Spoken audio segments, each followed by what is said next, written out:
when Dana asked specifically, hey, what are you going to do on day one? Mm-hmm. That did not go well. No. There are a number of things. I will tell you, first and foremost, one of my highest priorities is to do what we can to support and strengthen the middle class. When I look at Day one. aspirations, the goals, the ambitions of the American people, I think that people are ready for a new way forward. Okay. In a way that generations of Americans have been fueled by hope and by optimism. I think, sadly, in the last decade, we have had in the former president someone who has really been pushing an agenda and an environment that is about diminishing the character and the strength of who we are as Americans. Okay. Really dividing our nation, and I think people are ready to turn the page on that. So what would you do day one? Day one, it's going to be about, one, implementing my plan for what I call an opportunity economy.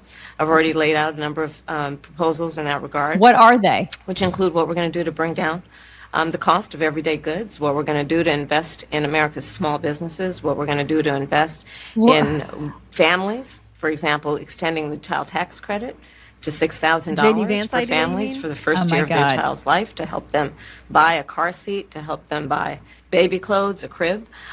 There's the work that we're going to do that is about investing in the American family around affordable housing, a big issue in our country right now. So there are a number of things on day one. No, she's gonna do a lot. She's gonna be damn busy on day one. That's a lot. She's gonna be writing checks with our money. There's a lot of shit on day one. I mean, it's just nonsense. And that was one of the few times that Dana actually pushed back, because the original question was, what are you going to do on day one? Right. Because she didn't answer it. Salad. And then she was like, okay, but what are you going to do on day one? I bet you're not answering the question. And we really need you to maybe answer one question in this 28-minute bullshit interview. Maybe just one. Could you answer one? That would be great. One would be great. Wow. Okay. Dana did take advantage of a little piece of Ben Shapiro's advice, which we played the other day, which was that Trump needs to, in the debate, Trump, all he needs to do is just say, so why didn't you do it? Why didn't you do it? Why didn't you do it? And so I don't know if Dana was listening to Ben, but here was one of her questions. I've been vice president for 3.5 years. Yeah. The steps that you're talking about now, why haven't you done them already? Well, first of all, we had to recover as an economy, and we have done that. I'm very proud of the work that we have done that has brought inflation down to less than 3%. I mean, that was such nonsense. Yeah. And then she yammered on about like insulin, grandma's receipts, and Orange Man bad. That's what she did. Like right after that, it made zero sense. She was all over the place. Yeah, about midway through, Donald Trump tweeted and said, I look so forward to debating Comrade Kamala Harris and exposing her for the fraud she is. She has changed every one of her long-held positions on everything. America will never allow an election weaponizing Marxists to be the president of the United States. I'm not so sure about that, Don. Yeah. I'm not so sure. There are a lot of people in this country that want Marxism. You'd be surprised. There's a lot of us that understand how completely dangerous that is. And we don't want to be Venezuela. We don't want to hunt for our food in the zoo.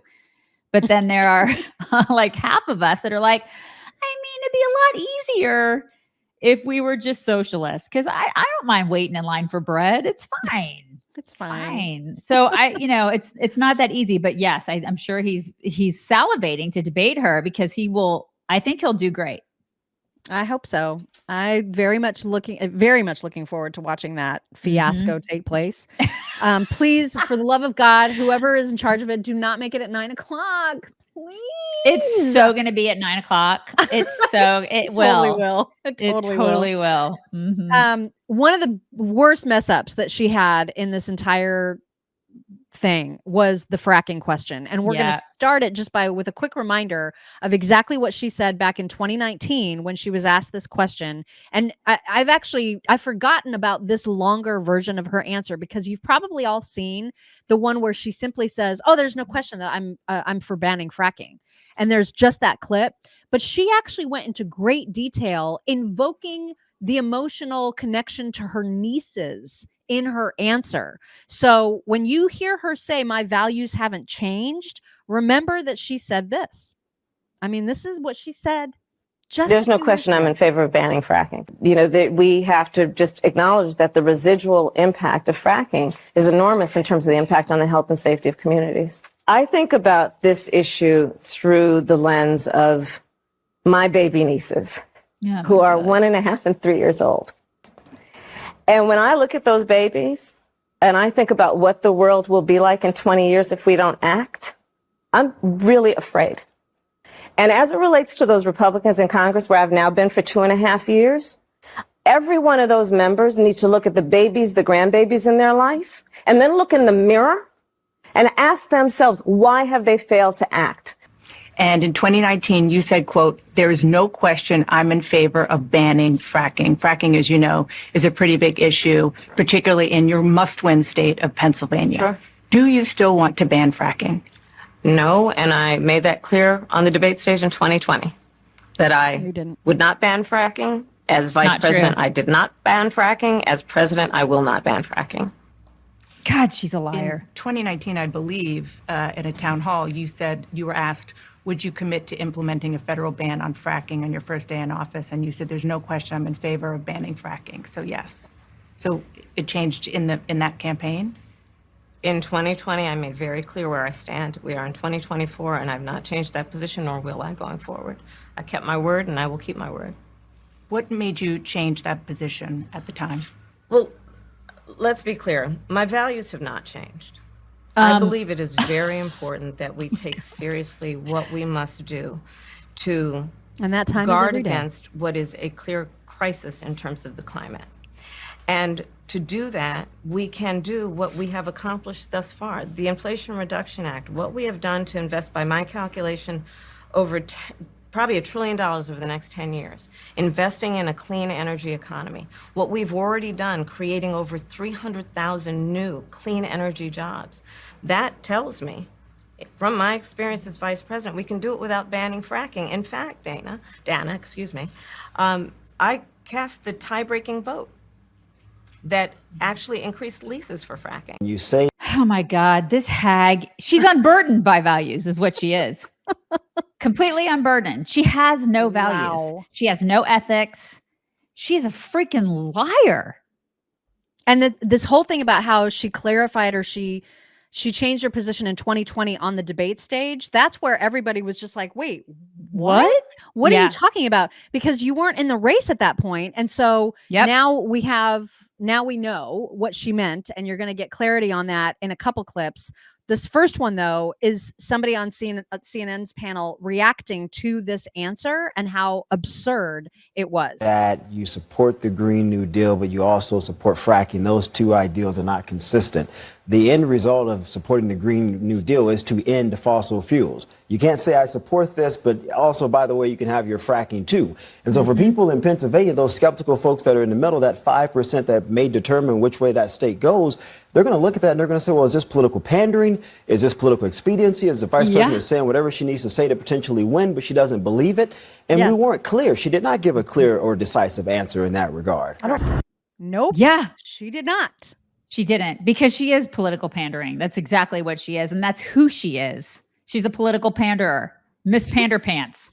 That's right. Captain Panderpants. Totally. So here is what she is referring to when she talks about clarifying her position in 2020. This is such a bunch of bullshit. And it just proves what a snake she is. What a weaselly, snaky, slithery, slimy person she is. You'll understand it after this clip. That was quite clear. So she ended her 2020 presidential run in December 2019. The only debate she participated in 2020 was the general election debate with then Vice President Mike Pence. And I went over the transcript of that debate tonight. Nowhere in there does she make clear that she had abandoned her previous support for a fracking ban. Rather, she repeated that Joe Biden, the head of the Democratic ticket at the time, would himself not ban fracking. So listen to what she actually said in that 2020 debate.